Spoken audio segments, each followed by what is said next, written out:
Because you're not hardcore unless you live hardcore. I'm Daniel Whittington, Chancellor of Wizard Academy and Whiskey Marketing School. Today, all I'm going to do is brag on our whiskey sommeliers for this very specific reason that I have already told them as well. And we're going to drink some punk rock Ardbeg. Man, can you imagine chewing on that? It's foil. You ever done that by accident, actually bit into foil, and it just shoots electric bolts through your jaw? It's the worst. Okay. So, level 4. That's the highest level we graduate for Whiskey Marketing School.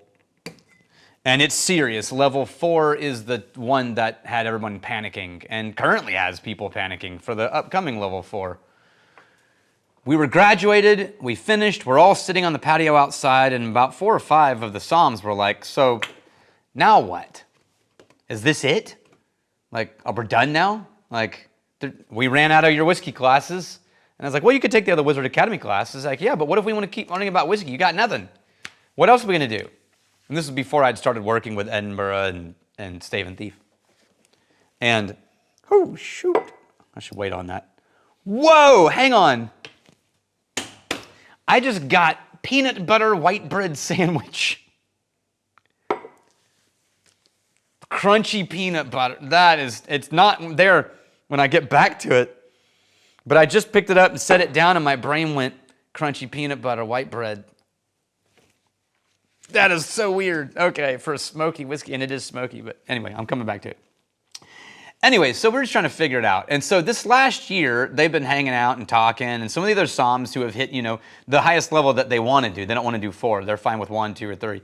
And they were like, well, what if we just, so Wizard Academy, for clarity, we do a thing called private academies, where any company or any business can pay a fee and they can hold their company event here with our training, our teaching, or they can even design their own curriculum and have their people teach it, and we'll host it. And everyone stays on campus, and it's 1 or 2 days, 2 or 3 nights, and so on. So well, what if we just raised the money and paid for a 2-day private academy at Wizard Academy, and we created our own whiskey curriculum so we could learn some more things? And I went, yeah, sure. If that's what you want to do, then by all means. So they did last month, and they called it Sommer School, which is hilarious. And they had shirts made. And they wanted to learn blending and wine cask finishing. And so we met, and then I created a blending program day 1 where we worked with Emma Crandall from Balcones. And then we worked with Irene Tan, Whiskey Mentors, to talk about her palate training program. And then we spent the afternoon with Compass Box, having them train us on their blending program.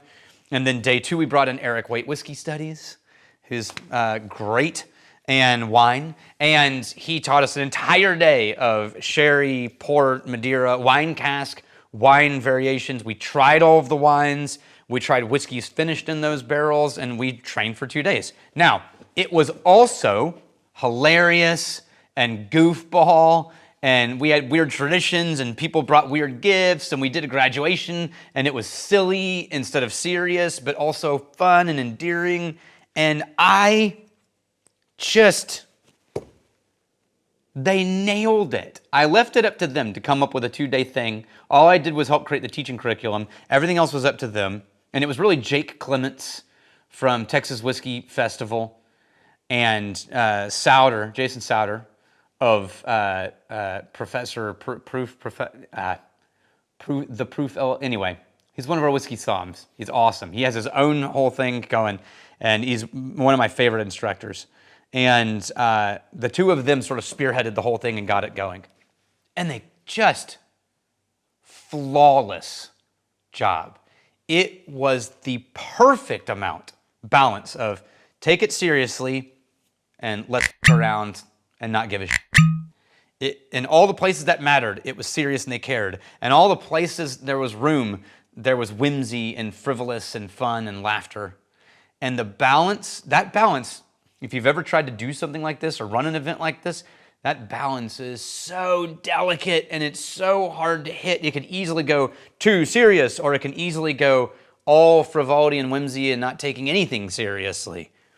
And they held that in suspension, just like it was masterful, the execution of it. I was so proud and so excited, and I'll explain why. But first, we're going to drink Ardbeg Ardcore from a distillery on their own website. With more ups and downs than a pogoing punk comes Ardcore. Created with roasted black malt. So there's a percentage, I think it's somewhere in the 25 percentile, with all of their other normal malted barley, a roasted malt.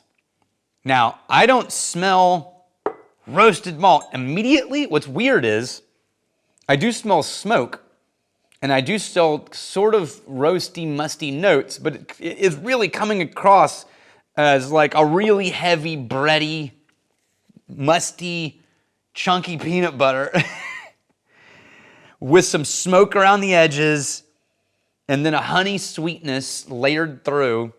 Look, I'm smelling this, and all I want is a peanut butter and honey sandwich with really heavy, funky bread.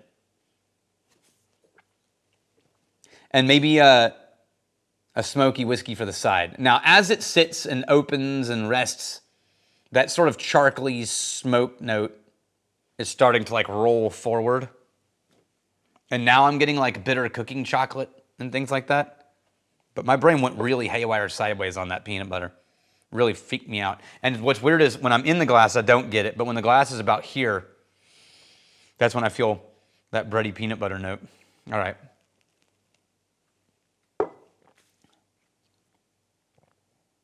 That's weird. The palate is green, if it was a color. And it's definitely smoky, but it's not a smoke explosion on the palate. It's this sort of green, grassy malt with a roasted edge to it. And then an almost minty licorice.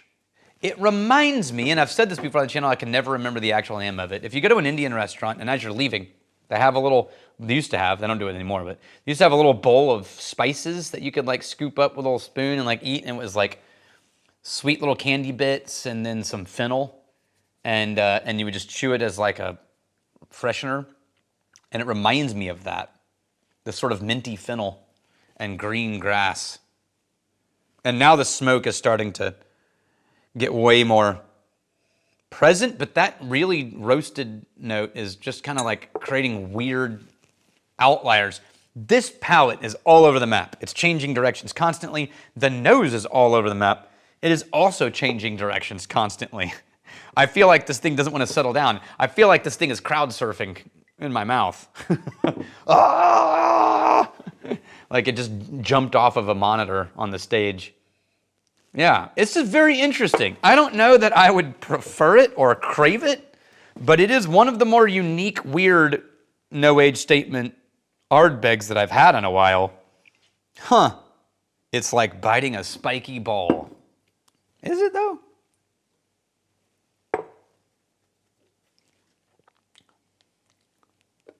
Sort of. I don't know. I like it. It's weird. I'm going to add a little water. Now, why did I tell you the story about the Psalms?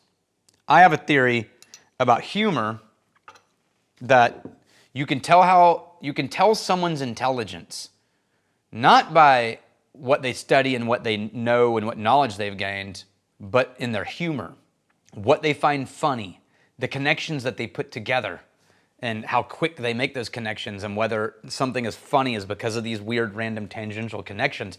You can actually tell a lot about someone's intelligence by their humor. And I find so often some of the goofiest, most obscure humor that's like, I almost eye roll, comes from like really smart people putting together really weird sideways connections, and you get a little glimpse into how their brain works. I argue like Monty Python is kind of an intelligent humor in the midst of its complete insanity and silliness. That there's something behind it, that there's like this thread behind it that's picking up on a bigger idea and bigger themes. And Sure enough, if you go watch interviews with any of the original Monty Python cast, you hear extremely intelligent people, right, talking.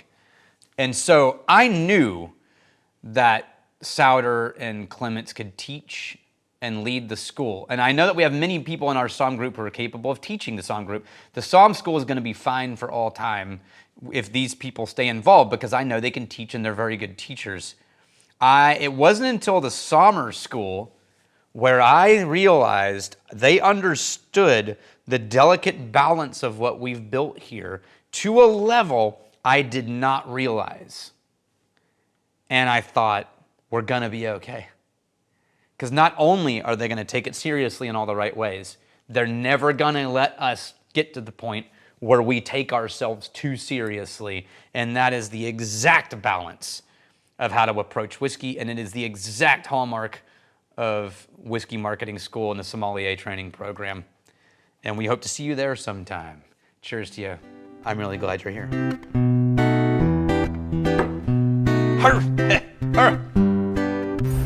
If you want to be truly hardcore with the perfect balance of humor and sincerity, like and subscribe, and maybe you'll see it someday.